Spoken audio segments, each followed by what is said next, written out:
with Chisomo and Bobby.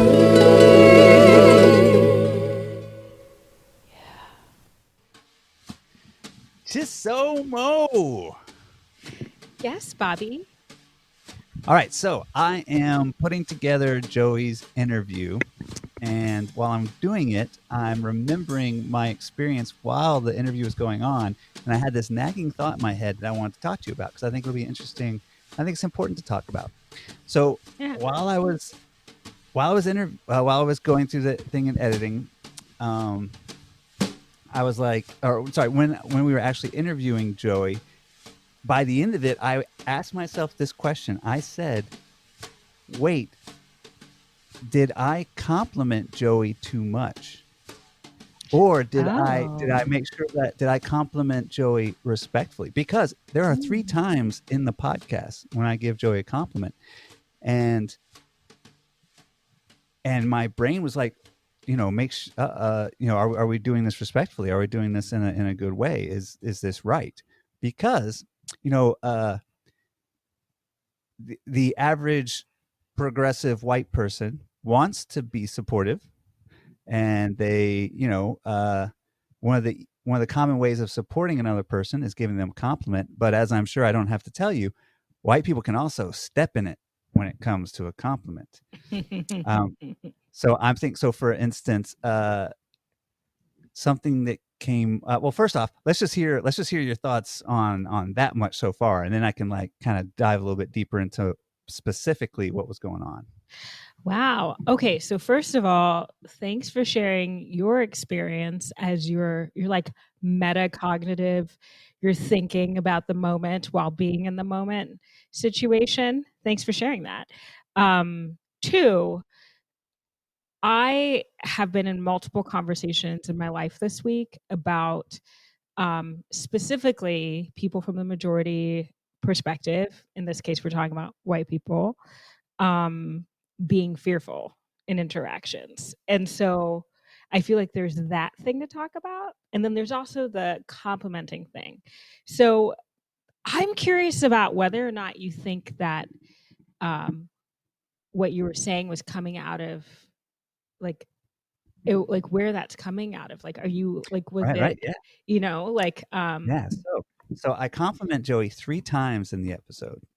The first time I compliment how his infographics aren't overly simplified. They have a lot of information. They don't oversimplify anything, which they don't go for a brevity which is not accurate, which a lot of infographics do. So that was like the first compliment. And that compliment I actually didn't even think about. It felt, I didn't question that compliment. It felt like ding. The next compliment I gave was when I talked about people, hey, they should check into the video podcast if they want, because he's got a lovely smile and he's got a warm smile, that kind of thing, right? And so then I was like, oh, is it weird to compliment a black man on his smile? Is that like a common thing? Am I falling into a stereotype of like a common kind of strangely subjectifying or not subjectifying objectifying way of is that, did I fall into that kind of like that, step into that pile? Yeah. So I've got it. My brain was like trying to figure out, because personally, I love compliments. I love to be told nice things about me. And that is a personality thing for me. But I think most people like to be told nice things about them. However, the word microaggressions came into my mind. So I'm now picking up what you're putting down. Like, you're asking, were any of the compliments like microaggressive in nature, maybe based on like the stereotypical things that we think about. So like a compliment that would potentially not be the greatest, like one that I've gotten throughout my life is, oh, your English is so good. And that's also recognizing, right, that I'm from Zambia. Yeah. So I'd meet people and I'd say, I'm from Zambia. And people would be like, oh, but your English is so good. If people did not know I was from Zambia, they might say, oh, you're super eloquent, with no other information outside of the fact that I am Right. a Black Right. woman. Yeah. So is that what you were And that talking brings me to my third compliment. The third compliment I gave him was at the end when I was like, I love how much integrity your analogies have, Joey, because like he talks in analogies a lot, which is I love, and especially those analogies aren't thin, right? They're not like kind of gently comical analogies. They actually have good integrity to them, and I compliment him on that, and basically that's when my kind of like that's when that like oh, am I doing that thing where I'm complimenting a Black person for being intelligent, Oh, right? ho ho. Hey. Sorry, that was my visceral reaction when you said that, because I feel that thing. I feel that thing every day of my life where people are like, "Oh, you're smart." Oh, that's weird, and I'm uncomfortable by that. So one, I want to take a moment for you and I and whoever's listening to this to remember this is an imperfect journey. And so we all step in it, we all make mistakes, etc. Just want to throw that out there. And in reading the book How to Be an Anti-Racist, it's important to call out racism whenever we see it, right? So what I feel in this moment is oftentimes where microaggressive behaviors take place is when we are comparing somebody to a perceived standard. So when our expectation, like you said, when your expectation is that Black people are not smart, and then you make comments about intelligence, like, oh, your English is good or you're eloquent, out of the blue, like that to me, like, so I want to I feel like context has a lot to do with it. So let's change the scenario. Right. Let's say you are a person in a supermarket, and this happens to me. I don't know why. When I'm in the grocery store, people just accost me. But anyway, that's a different topic, a different type of racism that we'll talk about at another point in time. But if you're in the grocery store and you just randomly go up to a Black dude and they tell you something and you're like, oh, you're super eloquent. Like, you have no other context. You don't know this person whatsoever. And that is the thing you choose to say to them. I think the comments that you made within the framework, within the context of our conversation, were comparing Joey's infographics to the other infographics that are around. And his do actually have a lot more layers to them than what I think, than at least what I come across. So Right. what you're saying makes sense within that framework. I also want to say a thing about impact and intention. So it was not your intention to say a thing that was in any way pejorative or demeaning. I in those moments did not recognize the impact of those statements. So Joey would be a good person to ask. And so I think, going back to that thing I said about fear earlier, I think what a lot of people, what a brave thing would be to have conversations within the context of a relationship. So in this case, I don't know how this is interesting. Like, I feel like this is a really challenging moment. Like, because I want to say, yeah, if go ahead and ask Joey what he thinks, but at the same time, you'd have to make sure that you'd have to be ready to receive whatever he said. Well, right, and on top of that, there's the whole like, am I burdening him more Right, with attention and him having to pay attention to that which I don't want to burden him with right, in order for him to like answer that situation for me, right? In order to get right. his blessing, whether or his insight, or gain something from that, right? So like, Yeah, it- yeah, yeah. layers and layers. There are, because then there's a question of like, are you asking? Oh man, sorry. Are you asking this question in order to assuage guilt? And so, are you asking this question to like appease your internal sense of white guilt at this Right, moment. right. And so then you're going to him and saying, hey, make me feel better, which is often what happens when people are brave. They're wanting to correct their action, but then they also want to feel better. And the wanting to correct the action is a good thing. The wanting to feel better, I would say that when that is a normal response. It is also not somebody else's responsibility to make you feel Right, better. right. So, yeah, that's super interesting. Really I mean, great reflection, Bobby. and I know that context. So if I look at the context of all of the situation, right? We are interviewers interviewing him. It's perfectly ordinary for an interviewer to give a compliment to an interviewee, especially when they really appreciate their work. And that interviewee is, after all, like spending their time and attention taking part in the interview. And when I look furthermore at the context, that afterwards he seemed very excited and he was looking forward to, like, having further interactions with us and getting to know us better. And so, like, I feel like in the context surrounding the situation, I'm not that worried about having offended him, or and even though Bobby 10 years ago would have been like, like doubled over in pain and guilt and like pushing that onto someone else, who would have been like, I gotta talk to him and make sure that it's okay between us and that he knows that I'm not racist, a horrible person. Like, even though me a long time ago would have like kind of put upon him probably, or at least put upon myself a great deal of that.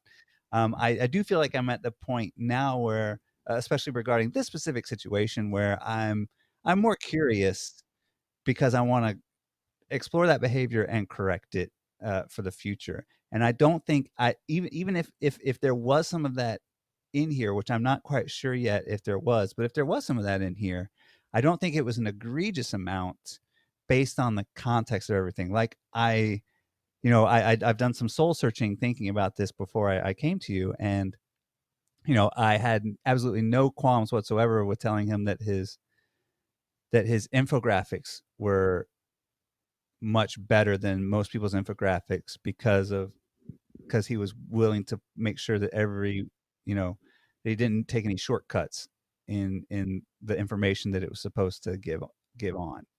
So, and then I don't I'm like, I think his smile is fantastic and I do want people to see it. And so that was kind of a truth in and of itself, that I don't think there was anything sinister in that or anything wrong in that. Um, and when it gets to his analogies, when I did some soul searching on that, in all honesty, one of the one of my one of the places where I love analogies. So already I feel like I'm a person who like cares a lot about them. And so if I give a compliment to someone about their analogies, that means that something has stuck out about them. Furthermore, I think most of the places where I've seen analogies in my life are like swing dance instructors who use analogies to try to teach tools about swing dancing. And a lot of times they're actually kind of flimsy, or like, they're there for a comical effect in the class. They're there to kind of like get a chuckle and have you feel a little bit lighter in the class. And it convey a little bit of information that's important, but they're not meant to like hold up to scrutiny of severe integrity as far as analogies go. And so, when I'm thinking of Joey and the way that he talked through analogies, I'm like, oh, this is someone whose analogies are holding up. Like, I'm really getting a kick out of like the layers of analogies he's building as he's talking. And so, like, ultimately, I'm pretty sure that that was a genuine compliment, not a microaggression that of my subconscious. Although, verdict's still up in the air. Still, Yeah. that's the journey, right? Like I will be on that journey for a while. Yeah. Well, and like the goal in communication, the goal in what we're doing here is to foster community, connection, and conversations, right? And so as we're fostering community, connection, and conversations, like telling people what they're great at within the framework where they exist, I think makes sense, especially as it pertains to us. And so what I heard you say in all of that was that you're an educator, you're also a writer. Like you are somebody who spends a lot of time writing and you spend a lot of time teaching. And we know that storytelling and analogies, metaphors, these figurative language pieces help learners get concepts. And he is a great educator. Joey is a fantastic educator, and his use of stories, his use of analogies, are part of what make him a great educator. So I think you calling that out is consistent with how he puts what he puts out into the world. Like if you were to research Joey's work, you'll find handouts for how to be a better storyteller or the use of storytelling in social justice education or in presentations, etc. So it's something that he's studied, it's something that he uses, and it's an effective tool. So and then so going back to the infographics piece, also it's a stylistic, the way that he puts his infographics together are stylistically different from what's mostly out there. So you're just noticing those differences. And then lastly, his smile. Notice I didn't say anything the first time. What immediately came into my mind is, as we have been kind of planning for our different episodes and things, a thing you've consistently said is like, damn, our friends are attractive. And so it doesn't just stop at Joey. Like this is something that I know that is true of you. You appreciate the aesthetic value of things and you appreciate the beauty in people. And so you see him as a beautiful person inside and out. And I think what we tend to do when we're trying to combat systems of oppression is to go to the complete extreme opposite. So when we think about like patriarchal standards and stuff, we think about standards of beauty and like things that have been used to things that have been wielded as a weapon against people. But like beauty itself there's nothing wrong with beauty itself. How we come to decide what is beautiful is something we need to examine. But recognizing beauty and recognizing what we appreciate as beauty, I don't think that there's anything wrong with that. It's like our other senses, recognizing that we something that we find that sounds pleasing, like the sound of my voice or the sound of Bobby's voice.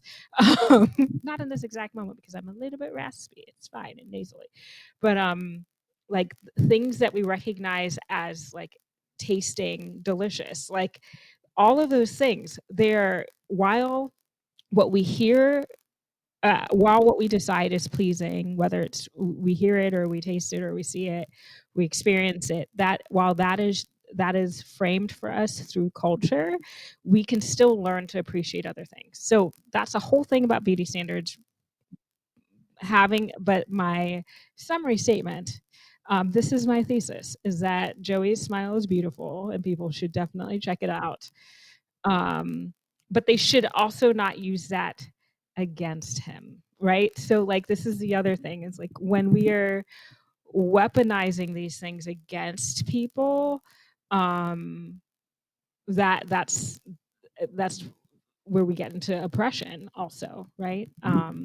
And the way that Black people have presented themselves has often been scrutinized in the past. So all really good things to think about.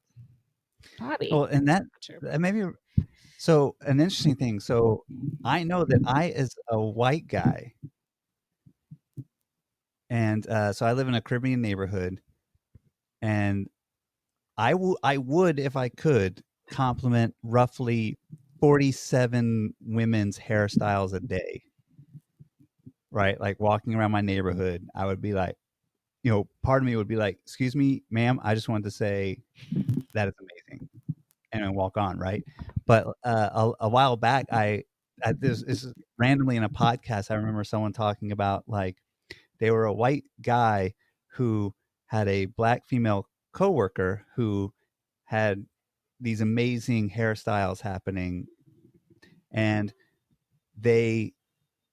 when the white guy would compliment the black woman, he would get annoyed stares rather than pleased stare. An annoyed kind of response rather than a pleased response, which for him was like a social cue that he should not be complimenting black women on their hair. Do you have any thoughts on that? Is that any feelings on that? Wow. So I think the other thing that I want to say is like I'm speaking from my experience and things Oh, no, I've yeah. read. So Chisomo, no, we should totally say this. Chisomo is speaking for every single black person out there. It's never We meant to mention that at the beginning, but in case it's not implied, she's speaking for every single black person's opinion out there. Okay, continue. all of the people. Yeah. As I was talking, I was like, I'm talking in generalities. And I think most of what I'm saying has some, I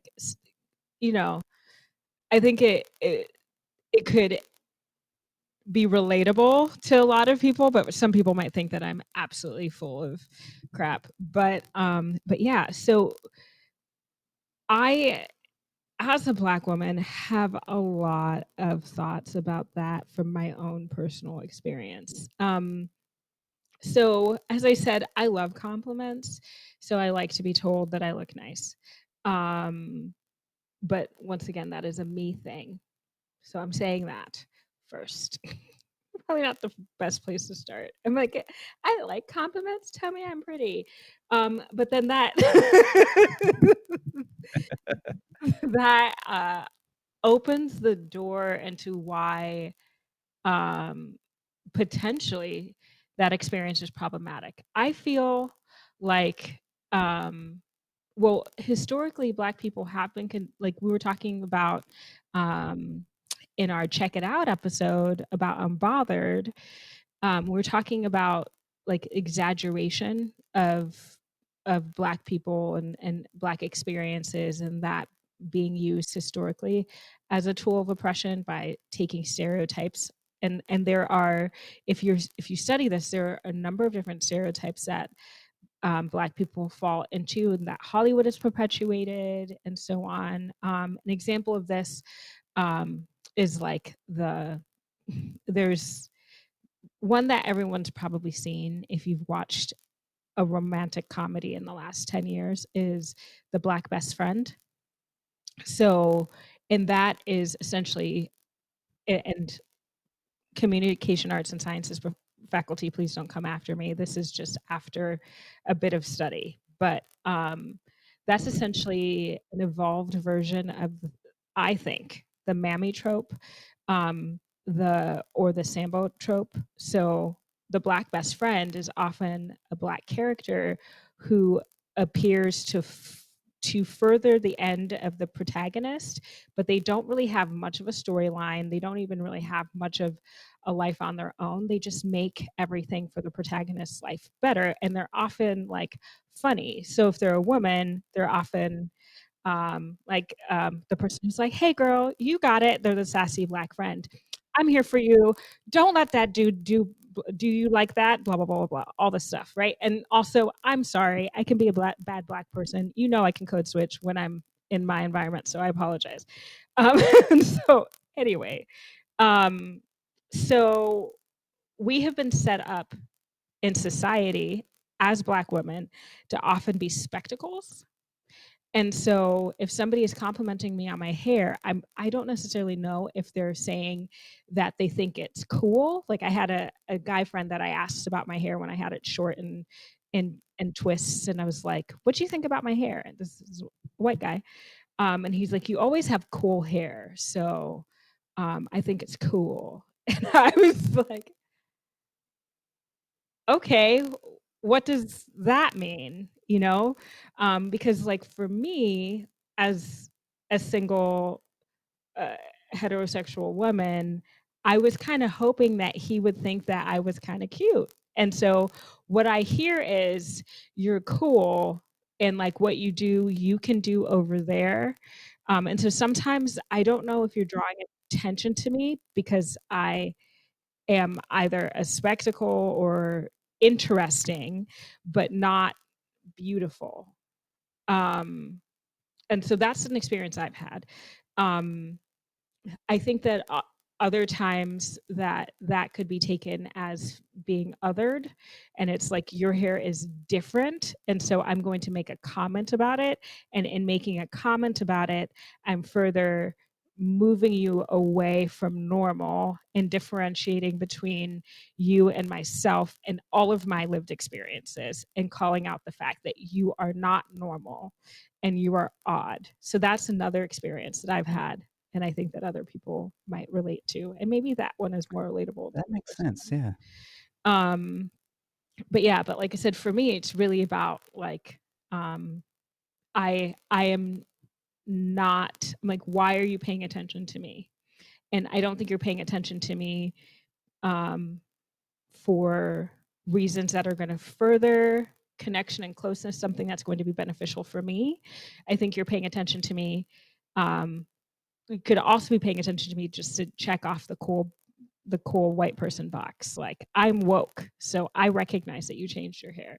I'm woke, so I recognize that your hairstyle takes a lot of work. And so when that compliment is more about you and less about making me feel good in my life, and adding value to me, then I think that that's something that needs to be considered. Awesome. Thank you so much for sharing that. That all makes so much sense. Thanks. Yeah. I mean, it sucks obviously that you have to deal with that. It sucks that you have to question a compliment, right? And you probably have to question compliments often, as a general rule, and that is really shitty. And that really sucks that you have to. Yeah, that sucks. Thanks. I was talking to a friend the other day, coworker, and we were just talking about how much mental gymnastics, like, some of our students from marginalized perspectives have to go through, and my mind races, and I'm constantly evaluating different things, and it's not been until my more recent adulthood when I've realized, like, maybe my experiences aren't everybody else's experiences, so Black people do often have this cognitive load that like white people may not have, and not to reduce it to a Black white binary at all. Never mind. I think all of what I just said needs more thought and consideration. So just kidding.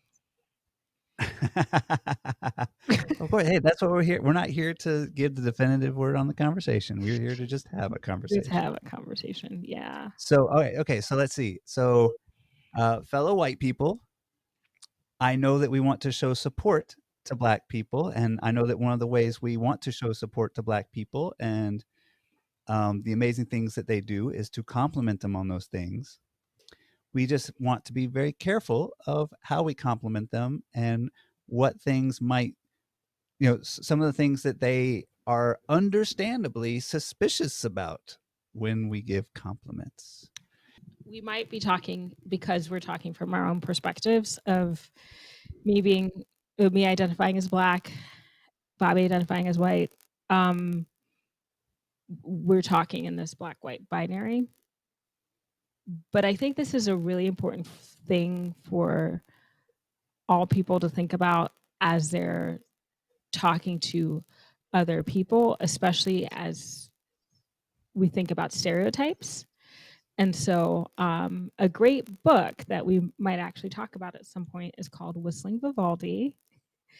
And in that book, it highlights how stereotypes can harm people. It outlines the identity contingency stereotype threat. And so as we compliment people, or as we comment on people in different environments, we can actually be causing harm. So we can be causing harm even with the positive things that we're saying. And that's ultimately what you're saying, Bobby, is that, like, when you're giving a compliment, like, you do want to think about it.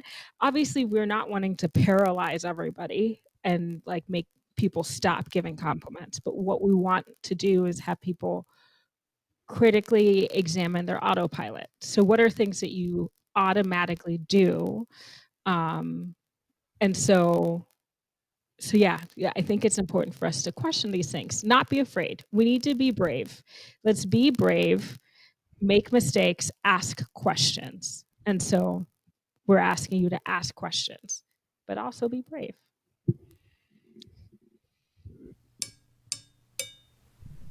Hey everybody, this is Bobby White from Integrated Rhythm. We're here to ask you to please consider donating to the podcast. You can do so by going to patreon.com/integrated rhythm. You can do so by Venmoing at Bobby Swungover.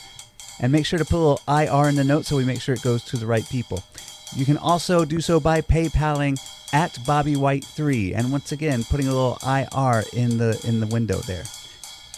Doing so will help us keep this podcast going, and we love doing it, and we hope you love it too.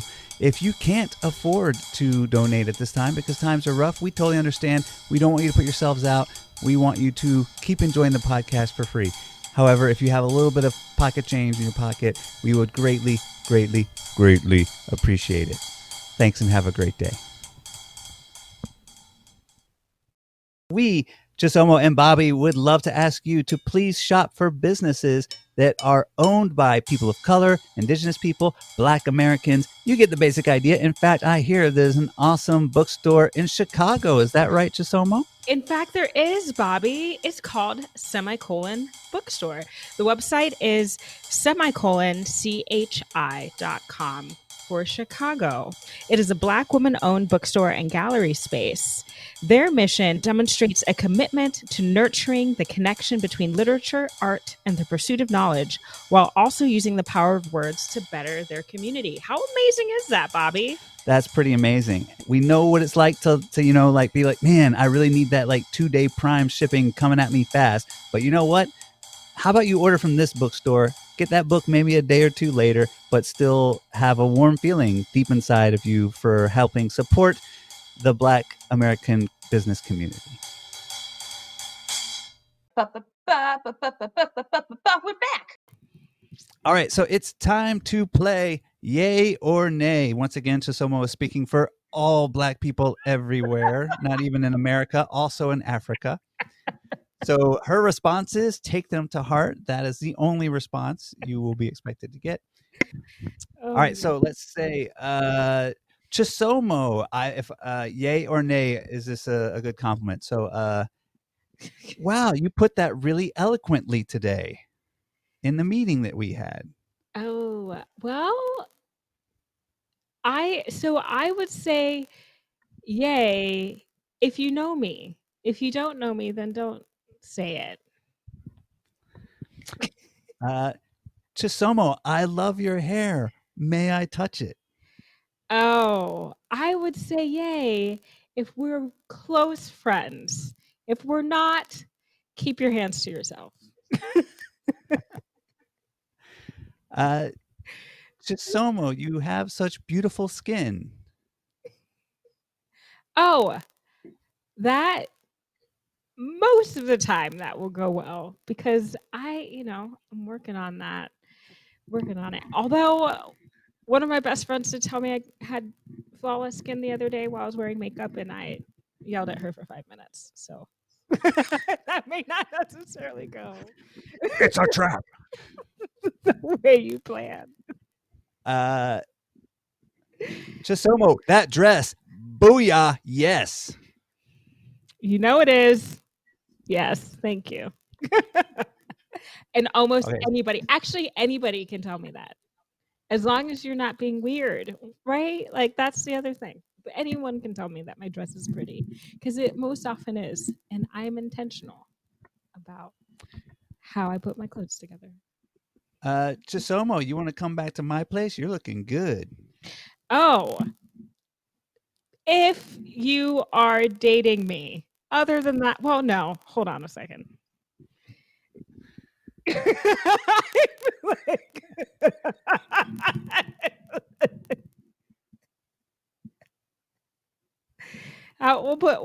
Let's say no to that one, Alex.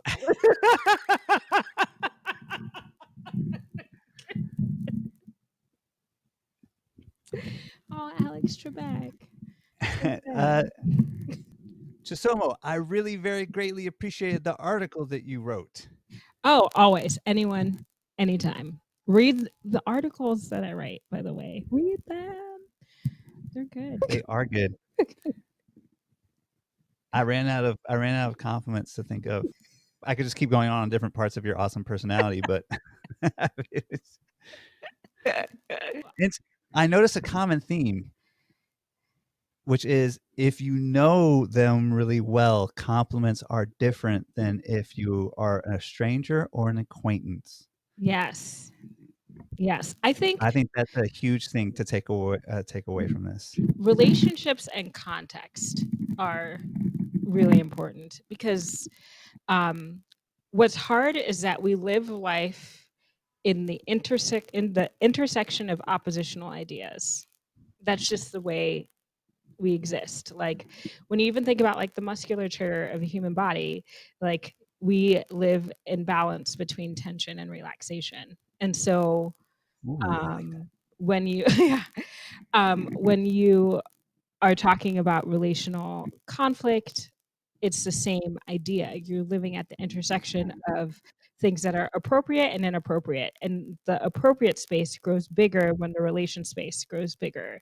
But if you don't have a relationship there, then your appropriate arena becomes determined by your cultural norms, your societal expectations. And so the reason why it's important to talk about it as it pertains to Black people, and not just Black people, but all people with marginalized identities, is because those cultural norms and expectations are decentered from our everyday existence. So we know less about it collectively. And so we're more easily going to step into stereotypical things and things that are harmful because we're moving from a place of a lack of knowledge. And so so it's really important to remember that the things that are okay come from the balance between like relational existence and like formality and non-relation. It's fine. My brain just deteriorated in the middle of making all of that super academic. I was just like,